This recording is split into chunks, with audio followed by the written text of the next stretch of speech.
पुराने बंगले का रहस्य। शहर से दूर पहाड़ियों के बीच एक पुराना बंगला था, जिसके बारे में मशहूर था कि वहां कोई नहीं रहता। मुन्ना, जिसे पुरानी चीजों की खोज का शौक था, एक रात वहां रुकने का फैसला किया।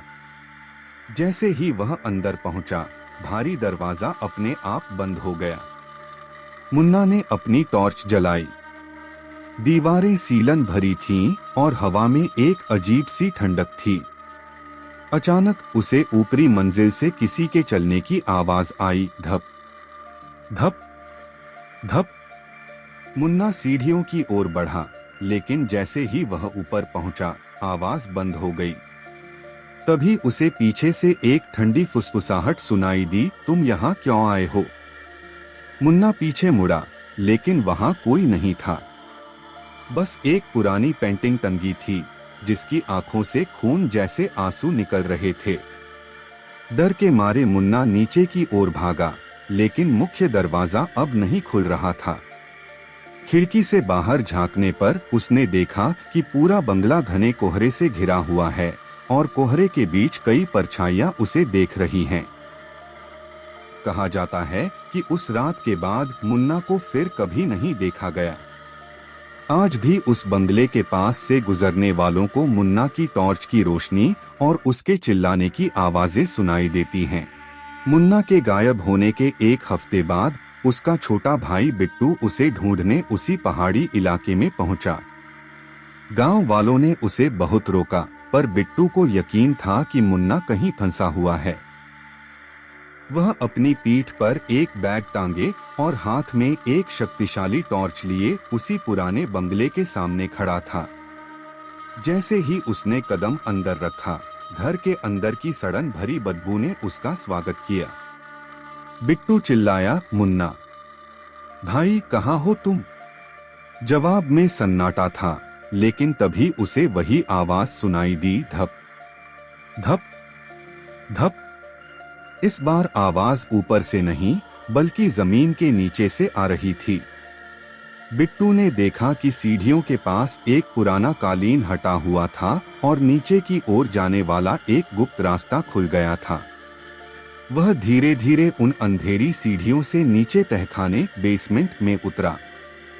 वहां की दीवारों पर हजारों पुरानी पेंटिंग्स टंगी थीं और हर पेंटिंग में एक चेहरा था जो दर्द से कराह रहा था। अचानक आर्यन की टॉर्च की रोशनी एक कोने में पड़ी। वहां मुन्ना बैठा था, पर वह अकेला नहीं था। मुन्ना के हाथ में वही पुरानी टॉर्च थी जिसे वह जला बुझा रहा था। बिट्टू खुशी से आगे बढ़ा, मुन्ना चलो यहाँ से। लेकिन जैसे ही मुन्ना मुड़ा, बिट्टू के पैरों तले जमीन खिसक गई। मुन्ना की आंखों की जगह सिर्फ गहरा काला खालीपन था और वह वही शब्द दोहरा रहा था जो उसने उस रात सुने थे। तुम यहाँ क्यों आए हो?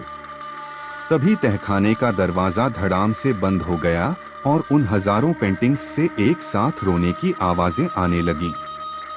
बिट्टू ने भागने की कोशिश की, पर उसने महसूस किया कि उसका अपना शरीर धीरे धीरे पत्थर का होता जा रहा है और वह दीवार पर टंगी एक खाली फ्रेम की ओर खींचा जा रहा है।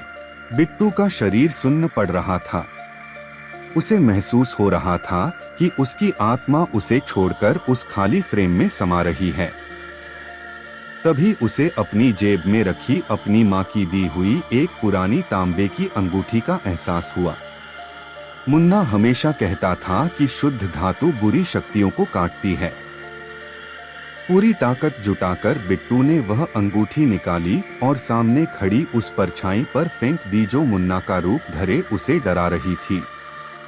जैसे ही अंगूठी उस परछाई से टकराई, एक कान फोड़ देने वाली चीख गूंजी और पूरा बंगला कांपने लगा। अंधेरे तहखाने में एक तेज रोशनी फैली। बिट्टू ने देखा कि दीवारों पर टंगी पेंटिंग्स पिघलने लगी थीं। मुन्ना, जो अब तक बुत बना बैठा था, अचानक होश में आया और जोर जोर से खांसने लगा। उसकी आंखें वापस सामान्य हो गई थीं। बिट्टू, भागो यहाँ से, मुन्ना चिल्लाया। दोनों भाई पागलों की तरह ऊपर की ओर भागे। पीछे से वही भारी कदम। धप धप धप तेजी से उनका पीछा कर रहे थे। जैसे ही वे मुख्य दरवाजे पर पहुंचे, वह फिर से बंद था। मुन्ना ने अपनी टॉर्च उठाई और पूरी ताकत से दरवाजे के कांच पर दे मारी। कांच टूटा और दोनों बाहर कूद गए। वे तब तक नहीं रुके जब तक वे नीचे गांव की रोशनी तक नहीं पहुंच गए।